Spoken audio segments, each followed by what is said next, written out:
Good evening. Welcome to Street Talk. Once again, we're here, and I have a great guest for you. And really, before I get into talking with my guest, I want to take a minute and just reflect on what's happened within the last week. I know we've had another school shooting down in Florida, and I know everybody sends their thoughts and their prayers down on the family. And I know we had Marin Sanchez on a couple of weeks ago, and her mom was on with us talking about the tragedy of what happens in a school and how it affects the community. But I got to say that I am really proud, and here's what I'm really proud of. I'm proud that those kids down there in Parkland, Florida, who went through this whole scene are speaking out, and they are taking the lead as far as dealing with guns and the NRA and this tragedy that's happened to them. And they're asking the questions, and they're asking for answers, and they're not just asking for them, they're demanding them. So, you know, a lot of people say thoughts and prayers are important, and I believe in that. But I also think it's action. And it's more than what doing those two things and thinking about this situation. It's what we do to really create change. And I know part of our TV show here is educational in the process, and it's about helping people understand what happens within human beings and how some of these things can go wrong. But today I'm taking off on a little different slide because I have somebody here with me who's written a wonderful book. And we're here to talk about some of the hope that goes within that, and the fact that mental health is prevalent within our society. 1 in 10 of us have deal with some sort of mental health, and especially in adolescence, I think it's more difficult. But she wrote a wonderful book, The Way to Zero. And she's a very good friend of mine. She was my running mate when I ran for alderman, and she's my current alderwoman in Milford. Karen Fortunati, I'm so happy to have you here. It's nice to be here. Thank you for having me. So, the way to zero. Usually, I usually always start off with because when I'm interviewing candidates, I'm like, "Why are you running? Why'd you write it?" That's the number one question. And in fact, my daughter asked me that after I had written it, and it took me a while to come up with an answer. It wasn't clear. I'm an attorney by trade. I practiced for about 10 years. Then I took time off when I had a family, and felt this growing writing bug eating away at me. So I started working on a story, and The Weight of Zero is for young adults. So that's anywhere from ages 13 on up. Actually, this particular book is recommended for readers 14 and up. So I worked on this middle grade story, and that's for kids basically in middle school, like a Harry Potter kind of age group.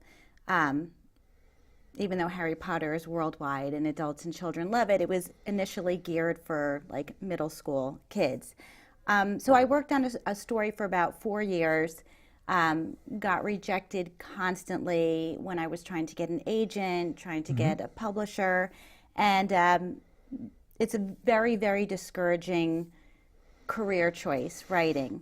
And I put that aside, and around the time my kids were in high school, my daughter was, I think, a sophomore, and my son was around 8th grade, I got the idea for the main character of this story.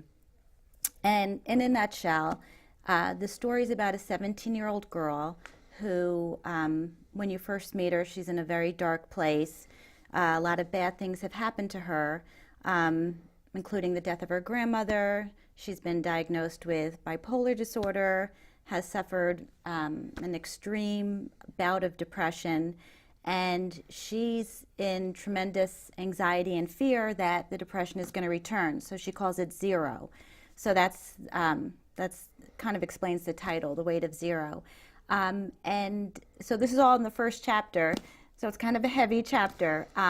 So she formulates a suicide plan because she doesn't think a life like this is worth living. So what the book is about, the rest of the story, is what happens to that suicide plan, because things start to change in her life. She gets this support network that she never expected.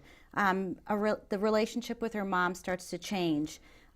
She's seeing a new psychiatrist. She didn't connect with her first one, and that's working. She's on a medication that works. She's in an IOP, an intensive outpatient program, where she's developing friendships and making connections with people. So all these things start to change how she views herself and how she feels about her plan. So it's ultimately a very uplifting, positive story of hope. And it also gets into, so it's not just this mental health focus, it also gets into the stress and pressure of high school.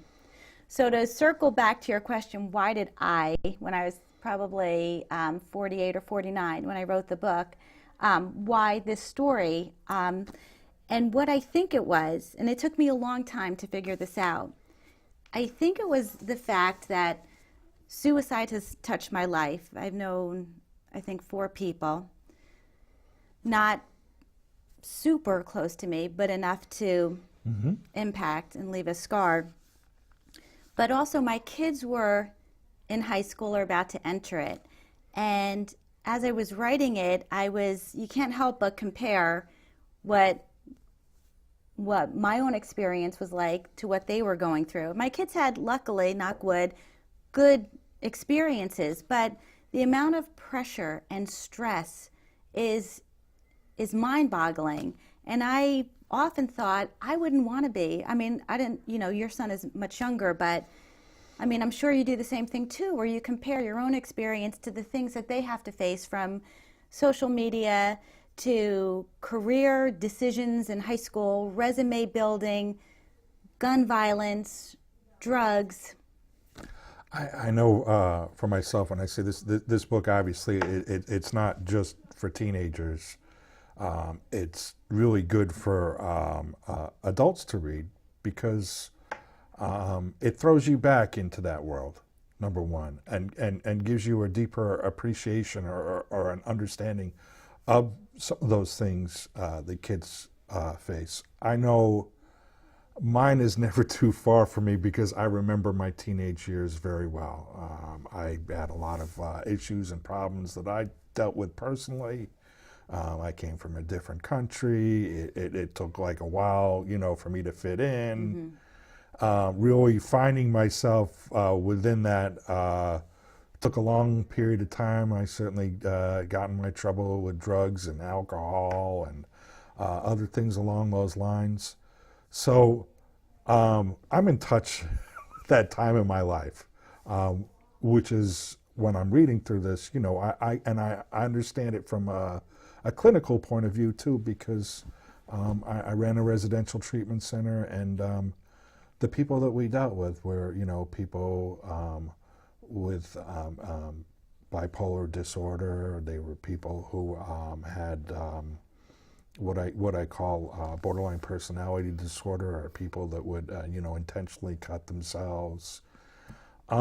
So I worked with this group of people, and I got to see firsthand what that was like.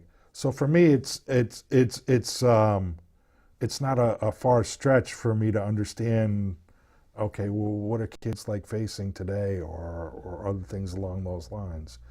The piece that I probably don't get as much these days is or I empathize with them, is the social media piece, and how much that really gets at them. But circling back around to your main character here, and one of the things that I believe in is the way that your chemicals set up in your brain has a way on effect on how you interpret the world, and how you interpret the world has an effect on your chemical makeup. And for some people, it's almost like you have that one tragic event which kind of like spirals these things into place, and for her, it was not just the death of her grandmother. It was that she, and I'm giving away part of like. No, and it's okay. No, I mentioned it. Yeah. It was that she was right there when she died, and when you don't have that big support system around you, to be able to have somebody to talk to, and you might have a predisposition to some of this, it can be the switch that really flips, that sets things in motion.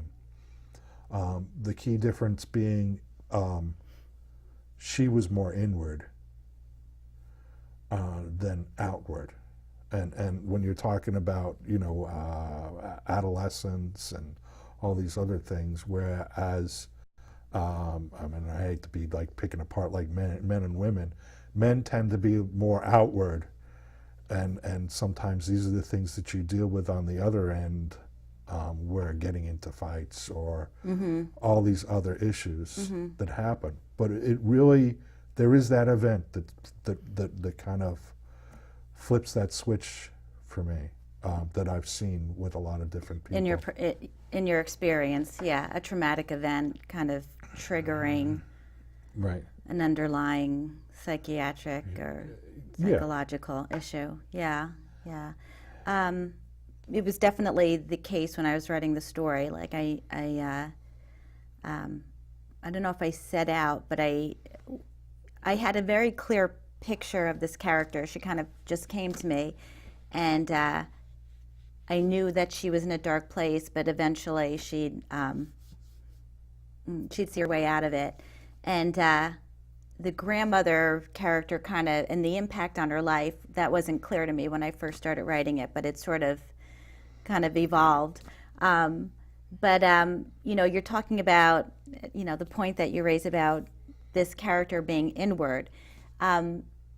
So when I wrote this book, my kids were in high school, or in the high school years, and I think a lot of it was my own anxiety, in that I realized that as part of the natural, normal process, they're getting more independent, and I was having less and less access to what was going on in their heads, and it really, it made me very nervous, because I thought, what if I don't know what's going on? What if I'm not aware if something is troubling them or they're in pain? And so in this book, the character has a great difficulty with opening up and sharing, or advocating for herself, saying what's on her mind. And she eventually gets there, but I think that's kind of what was fueling my own motivation and why this character came to me, like my own desire for my own kids and for readers who were in that situation to find the strength to tell someone how they feel. When I had finished this book, we wound up going, my family and I, on a trip, and we went to Amsterdam, and we went to the Anne Frank house, and there's a museum like at the bottom of it, of because Anne's apartments where they stayed was on the second or third floor, but it's a fabulous museum, and there's a video, I'm pretty sure it was a video loop running, of Anne Frank's father, and his name's Otto Frank, and he was talking about how the first time he read Anne's diary, he could not believe that it was the daughter that he knew. He said reading that diary and comparing it to this young girl was like night and day. He would have never guessed that she felt those things. And there was a quote, and I wound up using it in the book as the cover page, the main quote, and it's, most parents don't really know their children. And my son pointed that out to me, and at first I was like, yikes, you're trying to tell me something, but it really resonated with me, this idea and this fear and anxiety that parents feel that as the children age, it's they grow apart, and it's a difficult time for both sides. So for me, I think that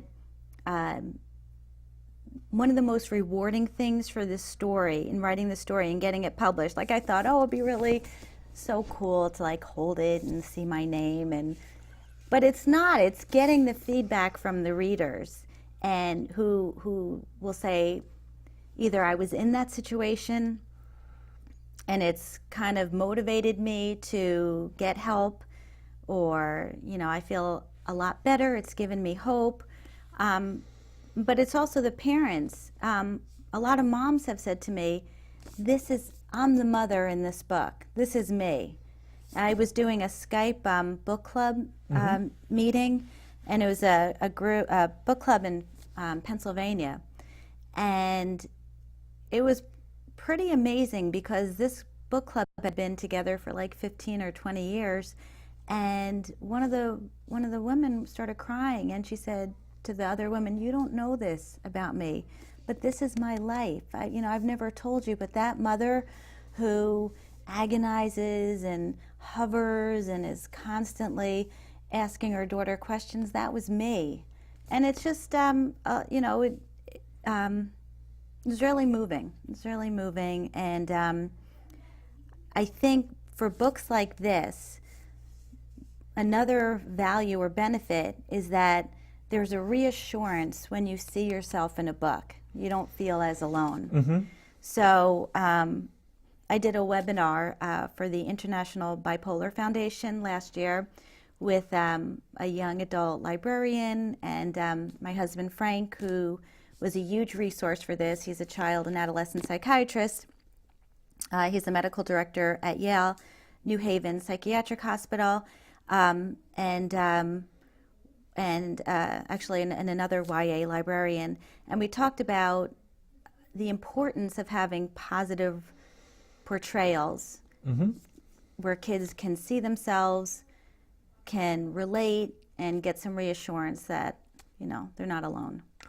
I know for myself over the years, and I know when Facebook kind of came around, some people found me that I've worked with in treatment years later, and I've run into people at different points in time, and nothing could bring me like a greater joy than to hear that they were able to pull themselves together, or that what you talked to them about or interacted or helped them with, help them get on the right path, because you never know when you're going to have or when something that you've done is going to have that kind of interaction with people and be able to help move them in a different direction. But I mean, you talk about the anxiety that goes along with as a parent. I know when I was going through the difficulty of my teenage years, I know with my mother, she had such a difficult time. She had a difficult time with all of us because she came from a different culture. Being here, It's a lot of stress. She didn't recognize, and then having that happen, I guess, when my brothers were at the beginning of their teen years, and when I went through that, I realized how difficult that was. Coming out the other end of it, I have a very close relationship with her, and we talk about all kinds of different things along those lines. I don't tell her everything that I've ever done in my lifetime. She figures it out sooner or later. But you talk about adolescence, and one of the things that I push at all levels, having to do knowing this from people working with people with brain injury, is that your brain's not fully developed until you hit 26, and that's your frontal lobe connections, and your frontal lobes are where your judgment, your self-awareness, your awareness of others, and I like to say adolescence is its own dysfunction in itself, and it's because of these things. and it's an added piece to it. And so I always use when I talk about, okay, well, what's it like for somebody to have damage to their frontal lobes? Well, I say, well, it's like being a teenager. What was like being a teenager like? Okay, you thought, you know, you're Superman or Superwoman, and what you did, you know, you weren't going to pay the repercussions for.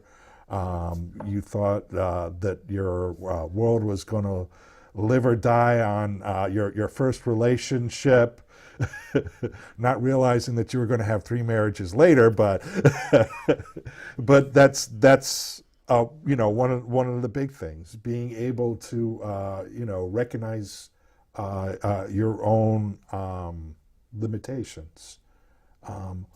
All these things. I mean, they're, you know, adolescence happens because your brain's not fully all connected, and that goes at different levels for different people. That's why some people seem more mature than others do.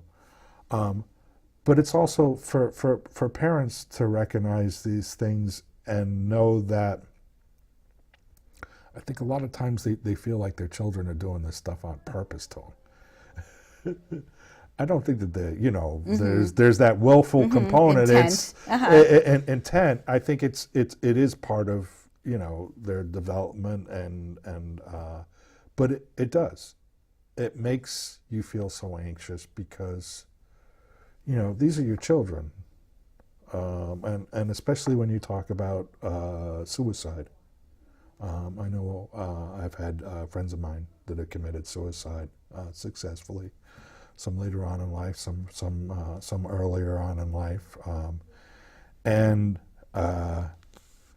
it leaves you with that feeling that, like you were talking about with Anne Frank, you never really knew what was going on in that person, and taking that opportunity, you know, to try to be able to connect is always important, even when they seem like they're pushing you away. I always like to think of it as you always want to make sure that, and you're counting on your parents to be that stopgap that stops you from going over the edge, and pulls you back. Yeah. Ultimately, I think kids want us to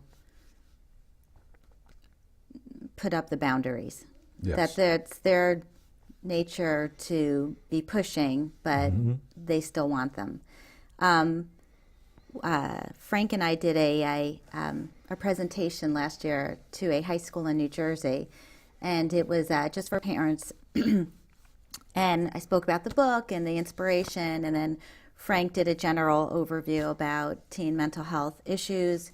And the most striking thing, and the room was packed. I mean, there had to be around 100 parents there. The most striking thing was this anxiety from parents in terms of how do you distinguish normal adolescence to something more serious, and what do you do?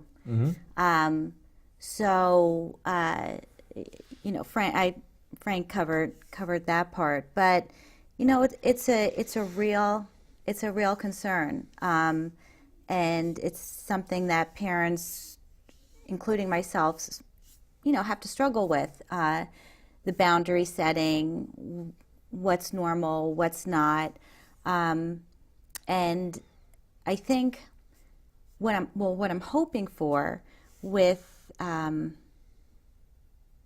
slight silver lining from some of these horrific mass shootings, instead of this negative, well, it's because mentally ill people are the cause of it, that there'll be focus on what I think is the right issue, which is gun control, but possibly highlighting the need for greater mental health services and accessibility. So since getting involved, writing this book, I was able to go to schools and libraries and high schools and colleges. And what I found is that it's easy to start a dialogue. With this book, just telling people about it, afterwards they'd come up to me and they'd say, I have it, my son has it, my daughter has it, my husband has it. It was another unexpected thing about getting published, especially on a topic like this.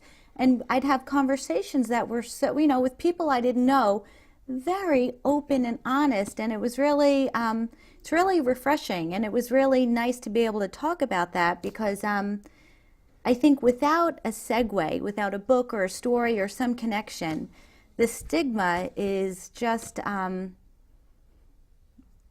it's so incredibly harmful. And I'm thrilled now when I see like Demi Lovato and Selena Gomez and Logic, the suicide prevention hotline song that's so popular.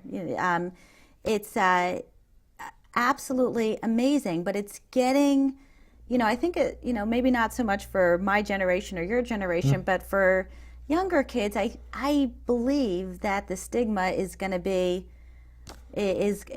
reduced a lot. The more that, especially like celebrities talk about what's going on.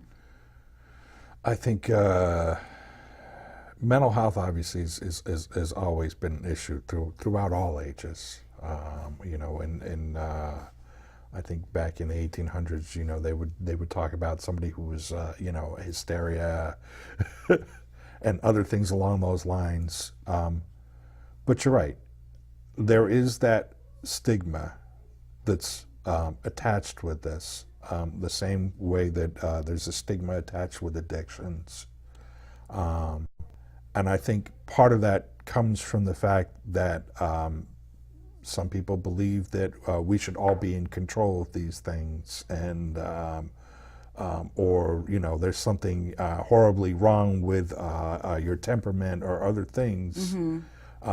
If something like this happens to you. And really what it comes down to is your brain not being able to make a certain amount of a chemical, or making too much of a chemical, and not being in control of it, or having an event that kind of switches it on and off. I always say to people, you can understand what a paranoid schizophrenic goes through. It's really easy. Imagine you're down in New York City, you're in a dark alley, you hear a door open and close behind you, you're by yourself, and you hear multiple footsteps. What starts to happen to you? Well, probably right now your eyes are getting a little bit bigger, because you can imagine like this happening. Your heart's starting to race a little bit, and you have the natural reaction, which is fear. For somebody who is able to control that, or for people who are in everyday life, they can turn that on and they can turn that off depending upon the situation. Now imagine you don't have a light switch like that, and it's just turned on all the time, and that's your constant frame of reference of having that constant feeling, like having to look around you. So there, mental health. It's not some, and I kind of laugh because I see a new TV show on called The Alienist, and The Alienist, it was what they described as somebody who dealt with people in mental health in like the early 20th century. Or this is what they say in the show. So, disclaimer there. I've heard of it. I haven't watched it. Because you're alien to yourself, and so all these things that occur are natural processes of your brain. So having fear, or is appropriate, because depending on the circumstances. Going through some level of sadness over something. It's an emotion that we have, and for our brain through eons of history, it's the way that we protect ourselves. Having a traumatic memory that plays over and over in our head, well, you remember those very highly emotional laden events more prominently than you do other ones, because that was part of our survival skills, when we were hunting off in the wild. So all these things are a natural process, but it's like I said, either your brain might not make enough of a certain chemical, or might make too much of a certain chemical, or doesn't have the ability to turn those switches on and off. That to me is mental health, and those events that often trigger that can cause you to go through that. I know last year I went through my own cycle of it. I lost one of my clients that I'd worked with for 13 years. I was there right until I was the one who administered the medication on his last breath, and it wasn't so much that event, but there was a mourning or a loss when I knew that it was going to come to that point in time. Mm-hmm.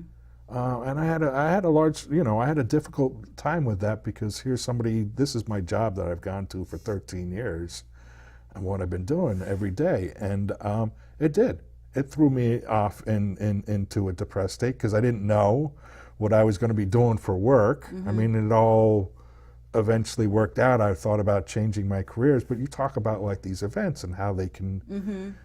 Trigger off that stress level and Mm-hmm. just put you over the edge. Right. Changes your entire state. Right. Now, I'm lucky. I have a lifetime of experiences to be able to say, well, yeah, you've gone through certain things like this before. Mm-hmm. When you're in adolescence, you don't have that whole lifetime of experiences to go and draw upon. So, when everybody tells you, oh, it'll be okay, and, everything will be fine, it's hard for somebody in that frame of reference to believe that, because they've never really experienced it. Right. In that way. Yeah, that's an excellent point. It really is, that lack of experience, that I've gone through this before and it's passed. So that's a big theme for me too in this book, that in one of the scenes, one of the counselors is saying, even though it feels like it's going to last forever, nothing does. Mm-hmm. Nothing does. And you know that this is true because the greatest times that you've had, they fade. The bad times will fade. We're in a state of constant motion. So that was really that realization that teens, young adults don't have that bank of experience to rely on and to reassure them. It's pretty frightening. High school is a really unique time where you're so much is condensed in such a short period. Mm-hmm. You're growing up, you're how you view yourself and your family and your friends, and it's really it's not easy, along with all the biological stuff that's going Mm-hmm. on that you talked about. So it's it's fraught.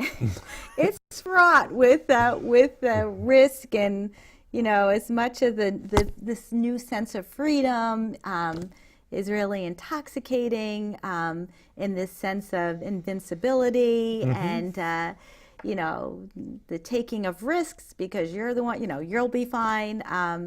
It's really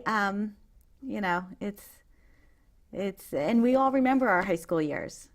I just went to my, I think my 35th high school reunion, and it was great. It was great seeing everybody, and I went back to my high school in November, and to walk the halls again, it was a really surreal And I was so happy to see so many of my teachers still there. There are probably like 7 or 8 faculty who haven't aged at all, and they look great. And it's just, it's a really interesting, unique, exciting, scary time. And I think that's why I was drawn to the topic.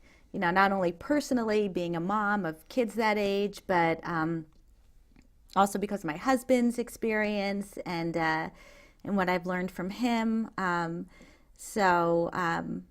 have a couple more young adult books coming, but I can start to feel myself gearing more for like adult fiction eventually. But another great thing what the book has done for me, in addition to like meeting readers and connecting with people about mental health, is that in the community, it's spurred me on to get more involved. So you and I campaigned together in this past election, so we're involved in that. But now I was asked to sit on the Bridges Healthcare Board of Directors. So I'll take 2 seconds out to put this up here. So. Thank you. So we have in our area tremendous mental health resources. Really feel so fortunate to live in this area. So Bridges Healthcare is they provide services to Milford, Orange, West Haven, and some programming to other areas like Ansonia, Derby, Shelton, Seymour. And it's mental health services and addiction recovery services. And for adults, young adults, and children, families, with a wide range of programming. One that's really 2 things, since we're talking about young adult mental health, is this place in Milford, and everything is on their website, or you can find them on Facebook under Bridges Healthcare. It's called Room 4, and it's a drop-in center open Tuesdays through Saturdays. Trying to think the times, I wrote them down, 12 to 5 for ages 18 to 25. And it's a place you can go just to hang out. You can socialize, they have recreational things, creative things. If you want to talk to someone, you can. If you don't want to talk to someone, you don't have to. It's just a safe place. You can find out about if you have an issue, a problem, interested in looking for a job, you need some vocational help. So that's just a tremendous resource, something that I feel like we don't have, especially for like teens and young adults, a safe place for them to go to with someone to talk to if they need it. The other thing Bridges just started is called the Smart Recovery Program, which is it's a counseling program for addictive behaviors for kids ages 16 to 18, and also for caregivers, parents, siblings, for someone in their family who's suffering from an addictive behavior, whether it's substance abuse or something else like gambling or pornography. So they meet, it just started up, I think, last week, February 14th. And again, it's just another necessary program that we need, and that Bridges is filling the gap with these services. So again, it's Bridges Healthcare. You can go on their website. You can just scroll through the programs. For parents, you have issues, concerns. That could be one of the places that you call, you stop at and say, this is what's going on. I need some guidance. What's the next step that I should do for my child? So we have that. The other great resource is the Milford Prevention Council. Yep. Is it on? Yep. Okay. So again, you can look them up online, milfordprevention.org, or they're on Facebook. And this is a really, really great organization. Another one that I'm starting to get involved with, where they focus on education of both kids and parents. They run programming for high school freshmen at both Milford high schools. And it's a 2-hour mandatory program about underage drinking, and parents and caregivers are required to go too. And they have a different people come in, police officers, kids who have gone through a bad drinking experience. They've had lectures on social hosting, the liability if you as a parent have a party for your kids and you're providing alcohol, what, the risks that you're facing. Something that's really, really phenomenal that I love. They're having an event called In Plain Sight on March 22nd. It's going to be at the Milford Public Library. About this. Yes, I thought this was terrific. It's free. Yeah. It's for adults only, and they're setting up a mock teen bedroom.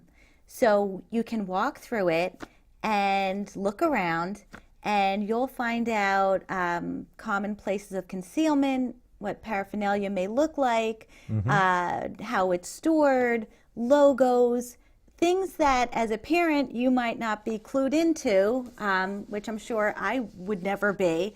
But it's just a phenomenal event, a great way to educate yourself in a really kind of visual, effective setting to walk through a bedroom and kind of look for these things. So again, you can look on their website or Facebook, and it's free, and it's one night, March 22nd. The other thing is called the Drug Take Back. And actually, I want to just pull out this sticker that I got. It's the magnet, and I'm going to put this up there. I don't know if you can do a close-up on this, but this is a bin in the lobby of the Milford Police Department, and it is there, open 24/7. So if you want to dispose of prescription drugs or other drugs, you can do it anonymously, confidentially, and it's a safe way to dispose of it. So, that really struck me because when I was writing The Weight of Zero, one of the first drafts had a scene in it where the character was getting rid of some medication she had stockpiled. And the scene that I wrote was she was flushing them down the toilet. And my editor said, yeah, you don't want to. You don't want to do that. And so I changed it. But I wasn't, when I was doing research in terms of like safe way to dispose of it, I was aware that, there's certain where they have days where you can go in your community, but that may not be Well, you know what? enticing. I spoke with somebody a few weeks ago who was head of Orange wastewater plant, and I asked them because they have to test these things. Yeah. And it's amazing how much of certain medication gets flushed into the system. Yeah. Let's just say that there's some happy fishes that of where this stuff goes They're into still alive. right. So it's not really good for our environment, but I think more importantly, it's not good to keep old medications around. For many reasons. If you're done with them, take them to one of these places because you know what? You leave them in your medicine cabinet. And I hate to say it, people will even go into houses that are doing an open house, and they'll go in there and they'll check your your medicine cabinet for drugs. It's not just there that you're saving them for a later date or just in case. If you need them, go to the doctor and get a new prescription or do whatever. But don't have them hanging around because you're never going to know if your kid's taking one of these things. Right. It's a tremendous risk. It you is. have kids, their friends in your house, to have these out and available. So yeah, much safer. Get rid of them, and good way to preserve our environment.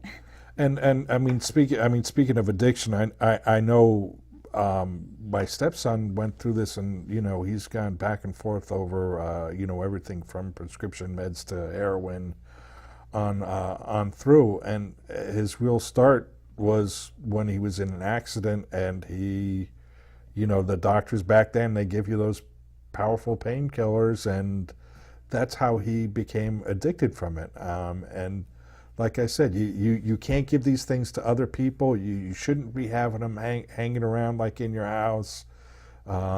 and there's a proper way to dispose of them, and this is really going to help, especially if you have kids in the house, that they don't try these things or they don't have them available to them.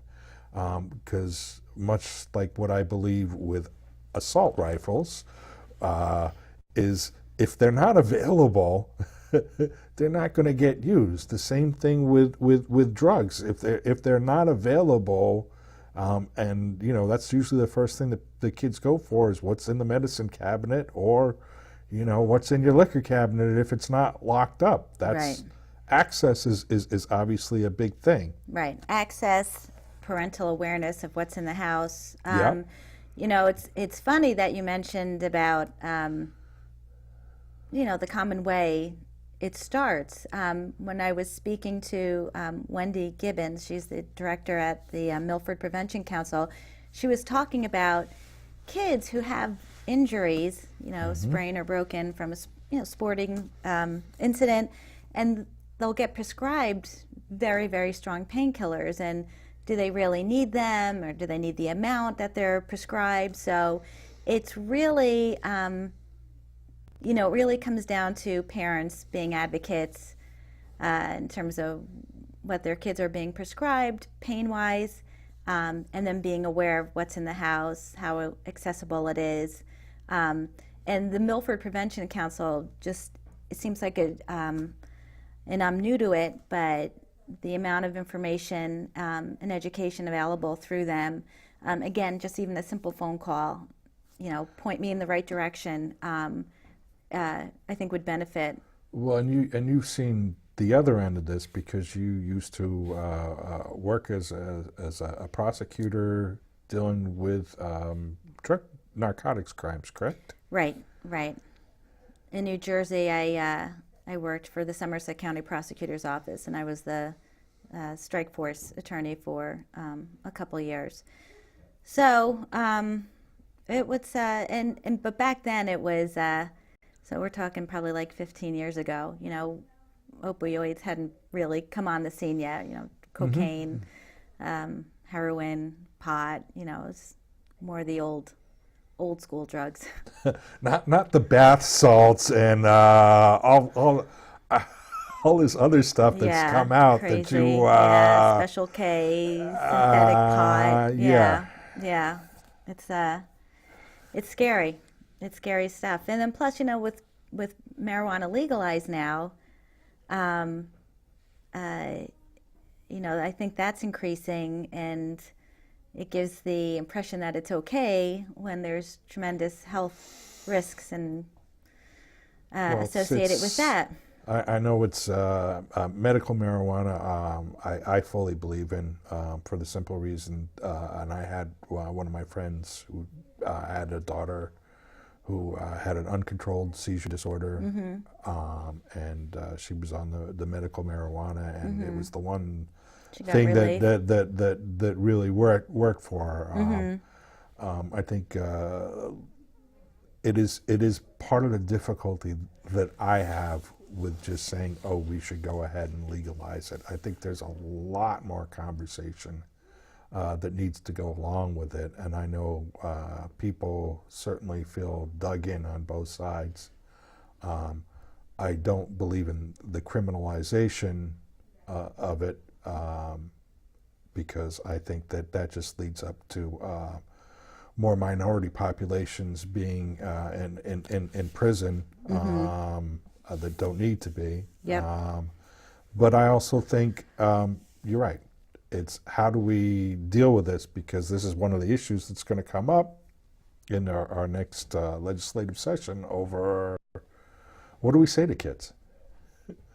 I mean, and if you're saying that it's okay and you're using it as an adult, how do you deal with that,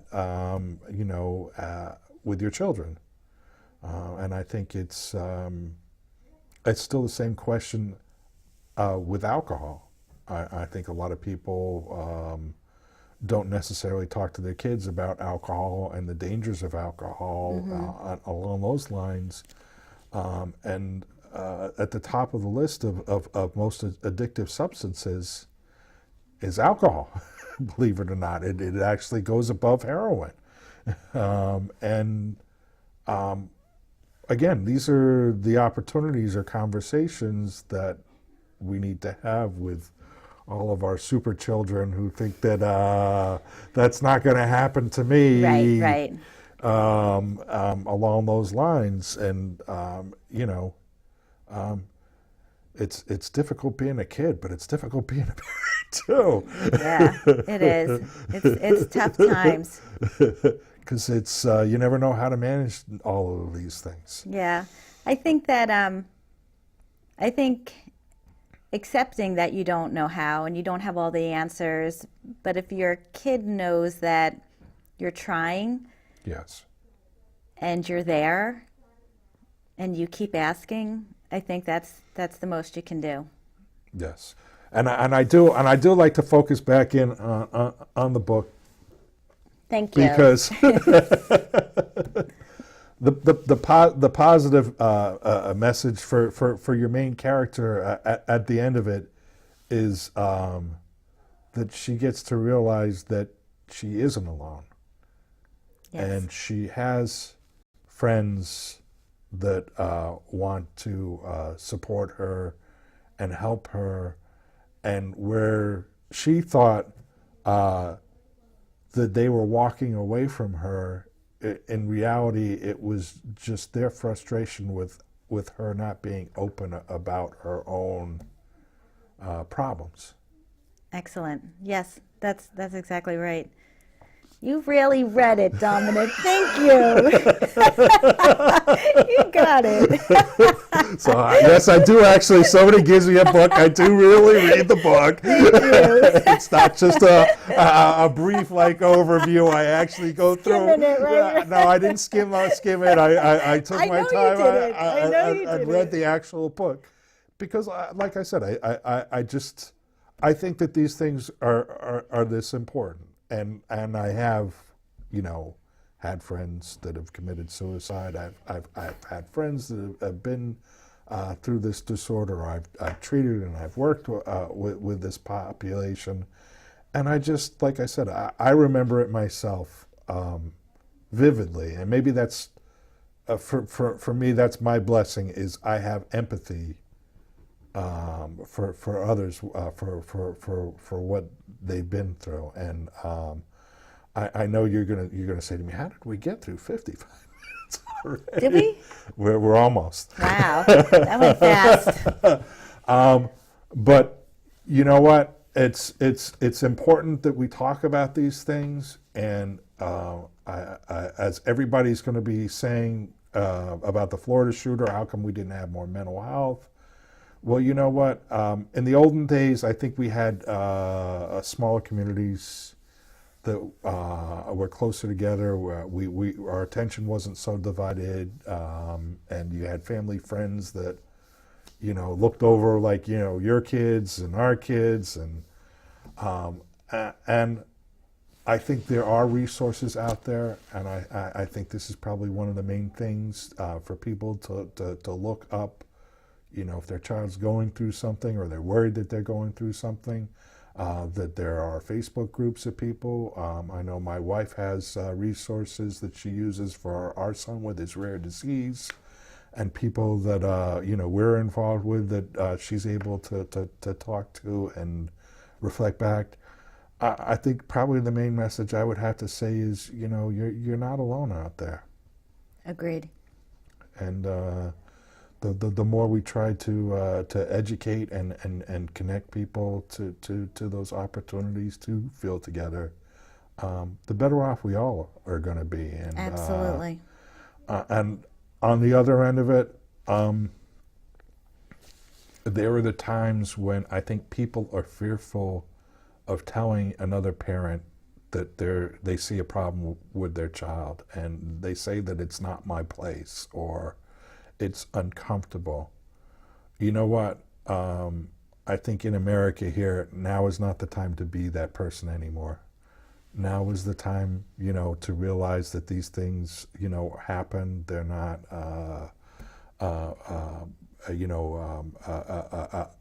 so-called like a character type issue, that these are actually real disorders and processes that we can help people get through, and connecting and look out for one another. And looking out for one another is probably the most important thing we can do. Yeah, if it comes from a place of I'm concerned for your child and I just want to let you know, it's hard to take offense at that. So I totally agree with your summary. So I can't thank you enough. You can find this book everywhere. Yeah, it's the paperback comes out today. Good. And it's online, indie bookstores. So it's available. It's out there.